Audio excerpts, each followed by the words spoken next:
I always felt grateful for even the small things. I always used to celebrate the small things.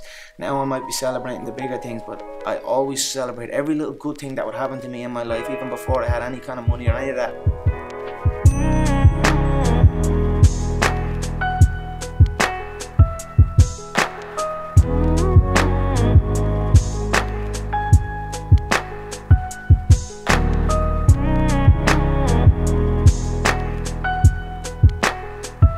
Hey everyone, welcome to the channel. I'm Nikhil Reddy, and 50 years ago, the quality of your relationships and the number of people that you could keep in your life was entirely determined by your geography.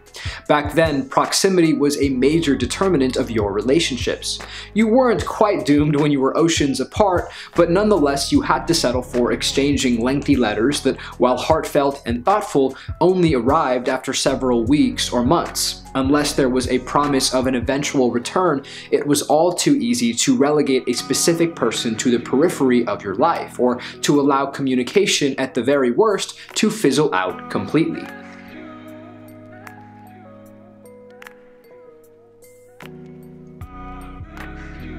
Very clearly, this is much less of a problem now.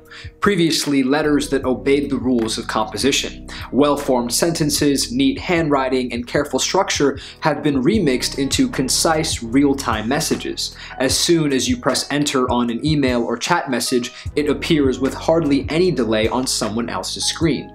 Phone calls and things like FaceTime additionally have made the distance a useless variable in holding conversations with the people that you care about. It would then be natural to think that never have we been less alone. Turn on your phone and immediately you are flooded with the thoughts and confessions of the people around you. But loneliness still exists, perhaps even more so now than it did before. And for all of our new means of connecting with each other, many of our friendships often break and fall apart. With its cacophony of voices sheltered behind screens and its dilution of friendships to blips on social media networks, technology highlights a basic fact of human existence. Most of our relationships, or rather interactions, are meant to be fleeting and ephemeral. From high school classmates to fellow train passengers that you would greet on a good morning, to friends that you met in college, and then once you graduate they kind of fizzle out and you don't keep in contact with them anymore. And yet, despite our general understanding that this is how things are, that our friendships in many cases are come and go, it's still incredibly painful when we drift apart from people. As is typical, circumstances shift and we are no longer in a position to see each other every day, and we slowly eased out of each other's lives without too much of a protest on either side. What haunts me about these moments is the question of authenticity. Were we ever genuine friends if the connection broke that easily? When we no longer had school or work in common, did it dissolve because there wasn't anything holding us together anymore and the whole relationship was arbitrary? What did all of these moments mean if it meant we could just let go that quickly? But here's the thing, and here is why, most importantly, that I'm not against the technology that has come to, in many cases, control our lives. There are several friends that I've miraculously managed to hold on to, and the main difference is that I tried. I'd send them messages on a regular basis. Thank you, technology, for this, and update them during important milestones, like getting a new job, or having a new experience, or meeting someone new. I would ask them to meet up every now and then, and very crucially, they would reciprocate.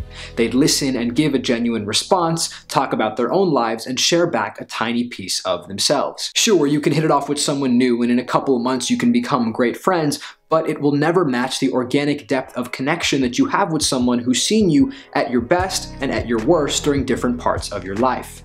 That's someone who swapped schedules with you during school, who poured you drinks when you were having your postgraduate and then midlife crisis, who ate all the dessert at your wedding and who high-fived you during your promotion or business launch, who ranted and raged openly and showed you the side of themselves that they rarely let slip, who might have appeared at any random interval at your doorstep and told you so much about their lives, and then stayed in your life for years and years and years. And ultimately, this is what makes me mad about our current social media use. If we really wanted to have long, fruitful relationships with people using the technology that's in our hands, we can. We can call, we can text, we can FaceTime, we can continue to make plans whenever each other is in the area. And yet we've let our friendships dilute into a mere clicking of a like button, or hitting someone's social media profile, or sending them a couple of emojis letting them know that you're there. And there's two totally different scales at play here. One is the key to a long-lasting and beautiful relationship or friendship, and the other is this very cop-out, easy, nonchalant way of engaging with someone, and that's the difference that I'm trying to harden at. But my challenge to you is to change the way you use technology. Send audio messages, pictures, FaceTime people often, schedule plans, more so than you like Instagram pictures or send DMs or anything of the sort, and I promise that technology can help enable and create long-lasting, amazing friendships and relationships. And with that, I will leave you guys. Thank you so much for watching. My name is Nikhil. I make videos about personal growth, education, and technology. If this is something you like, let me know down below with a like or a comment, maybe a subscription to the channel. Follow me on Twitter and Instagram, where I am also very active, or you can go check out my storefront where I'm selling journals and hats and t-shirts and the whole shebang if that's something that you're into as well. Last but certainly not least, I will always see you guys in the next one.